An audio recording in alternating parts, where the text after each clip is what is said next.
Zee 24 तास एक पाऊल पुढे। ज्योतिकुमारी चौधरीच्या बलात्कार आणि खून प्रकरणातल्या दोन्ही आरोपींची शिक्षा हायकोर्टानं कायम ठेवली आहे। पाहुयात एक रिपोर्ट। ज्योतिकुमार चौधरीच्या बलात्कार आणि खून प्रकरणातल्या दोन आरोपींची फाशीची शिक्षा हायकोर्टानं कायम ठेवली आहे। या प्रकरणात कॅब ड्रायव्हर पुरुषोत्तम बोराडे आणि त्याचा मित्र प्रदीप कोकाडे यांना हायकोर्टानं दोषी ठरवले। बलात्कार आणि खून प्रकरणी दोन्ही आरोपींना पुणे सत्र न्यायालयानं याआधीच दुहेरी फाशीची शिक्षा सुनावली होती। त्याविरोधात आरोपींनी हायकोर्टात दाद मागितली होती।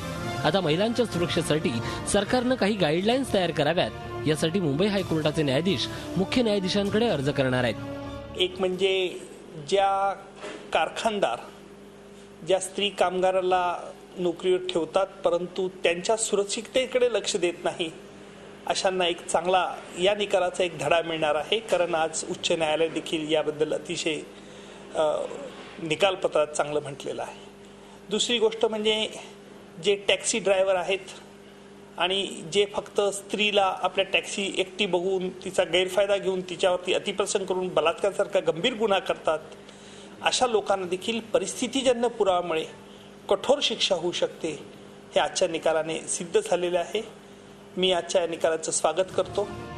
1 नोव्हेंबर 2007 ला मल्टीनॅशनल कंपनीत काम करणाऱ्या ज्योतिकुमारी चौधरी या 25 वर्षीय तरुणीवर बलात्कार करून तिची हत्या करण्यात आली होती।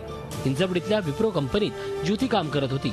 नाईट शिफ्टला जाण्यासाठी निघालेली ज्योती रात्री 10च्या सुमारास कॅबमध्ये बसली होती।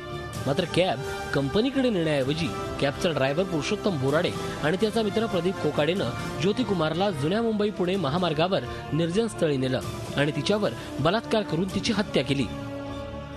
हायकोर्टानंही आरोपींची फाशीची शिक्षा कायम ठेवल्यामुळे नक्कीच अशा निर्ढावलेल्या आरोपींवर जरब बसेल असा विश्वास नागरिकांच्या मनात निर्माण होईल। झी 24 ताससाठी नागपूरहून अखिलेश शळवेसह दिनेश मौर्या, मुंबई। पाहुयात या संदर्भात पुण्यातल्या नोकरदार महिलांनी दिलेल्या या काही प्रतिक्रिया। ज्योतिकुमारी या केसबद्दल जेव्हा मी ऐकलं तेव्हाच मला वाटलं होतं की उच्च न्यायालयाने ह्याच्याबद्दल नक्कीच काहीतरी चांगला निर्णय काढावा आणि आज जेव्हा तो निर्णय निघालाय त्याच्याबद्दल आम्हा सगळ्यांना खूप आनंद आहे। आणि मला असं वाटतं की सगळ्या IT कंपनीजनी नाईट शिफ्ट बंद करून मुलींसाठी फक्त डे शिफ्ट ठेवायला हव्या। ज्योतिकुमारी बद्दलचा जो निर्णय घेतला आहे त्याला शिक्षा केली आहे, खूप चांगलं झालं आहे।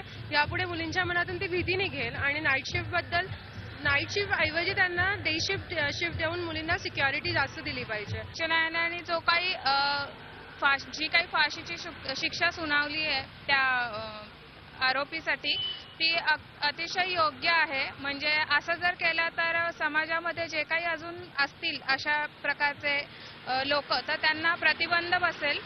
झी 24 तास एक पाऊल पुढे।